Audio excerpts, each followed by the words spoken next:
Hello and welcome to the CalTV Sports Highlight. I'll be your host, Vince Tannura, and I'm here at Evans Diamond, the home turf of the Cal baseball team.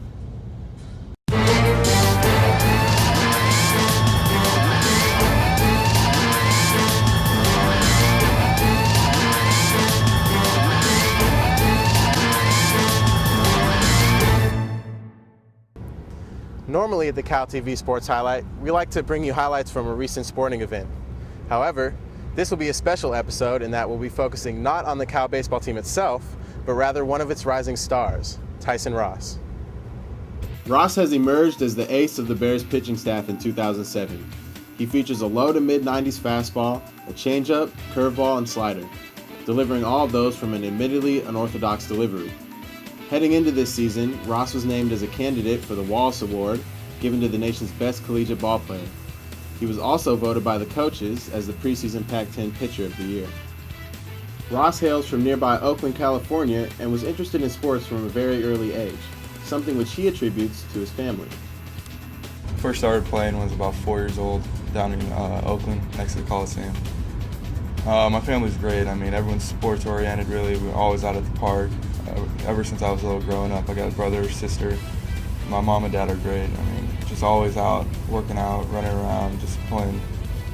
Before even entering high school, he had made a name for himself in Oakland's Little Leagues, known for his size, talent, and hitting mechanics.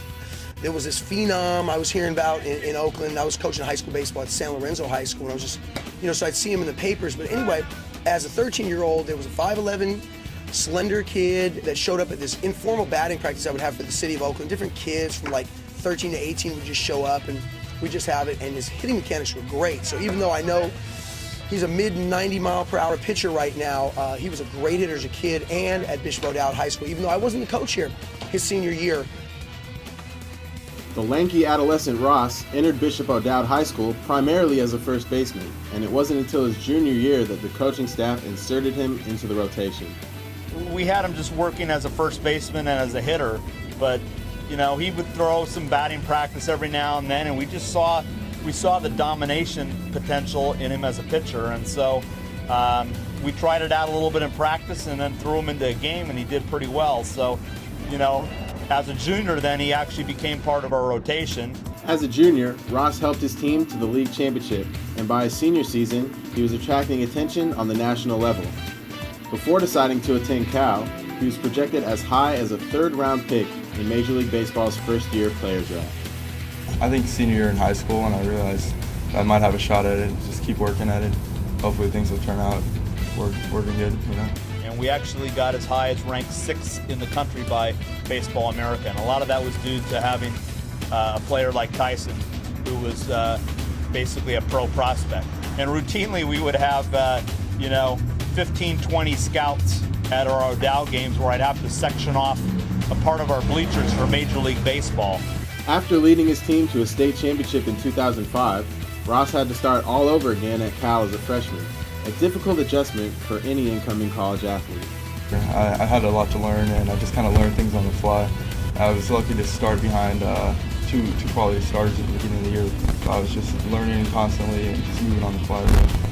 College teams now, they have him using more of his legs, because in his senior year he was mostly known for he had long legs, was mostly upper body and power strength, and the college coaches now have him use more of his legs, and so he generates more power when he's throwing his balls. In college it's just a lot harder. Everyone's great. I mean, everyone's a D1 athlete here, and it's just hard going from being at the top and then you start over as a freshman again.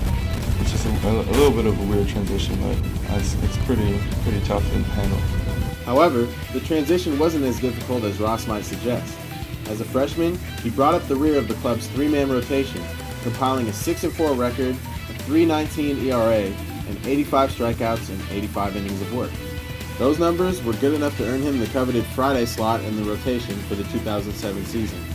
In that role, Ross has gone just 2-3, but he boasts a 1.65 ERA and 39 strikeouts in 44 innings. I feel like I've started off pretty strong. I mean, I've made some mistakes and I can improve on that, but so far, I mean, I'm pretty happy with what I've done. He's one of the premier pitchers in the Pac-10, and he's the preseason Pac-10 pitcher of the year, as voted on by the coaches, so that I think the other coaches around there know his capabilities and his talent. But Ross's pitching ability isn't the only thing that gets him noticed. He is regarded as humble, respectful, and one who is always willing to help out a teammate. Leno, even he was just a great pitcher, he's also a great person. His passion for the game went through the way he took care of his teammates, especially me. I was a sophomore, so I couldn't drive. So some of the times he would actually drive me to my mom's work one of the games, and it was just I wanted to be that kind of person who would also be looked up to as a baseball field, but also underclassmen. So if I needed a hand, I was able to give it to him. He is probably as respectful an individual as I've ever been around. He's always in a good mood. You would never know that he's had some tough outings or just decisions based on how he comes to the field every day. And when asked about a long-term goal, the talented young prospect gave a fittingly humble response.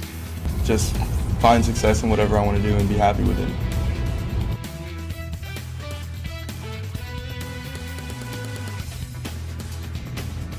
Will Tyson Ross follow in the footsteps of some of the Bears players behind me? Only time will tell, but the talent level is certainly there, and according to Coach Dave Esker, so are the other intangibles. As good as he is now, I mean, he projects that he's just going to keep getting better and better, and he's a legitimate major league prospect, and we're lucky to have him for another 2 years, but we're probably not going to have him much more beyond that. I mean, he's a guy that all the scouts in the area know that as a junior as a guy to keep their eye on. Thanks for tuning in to this special edition of the CalTV Sports Highlight. Be sure to come out for Friday home games here at Evans Diamond to see Tyson Ross take the hill. For CalTV, I'm Vince Tannura saying so long.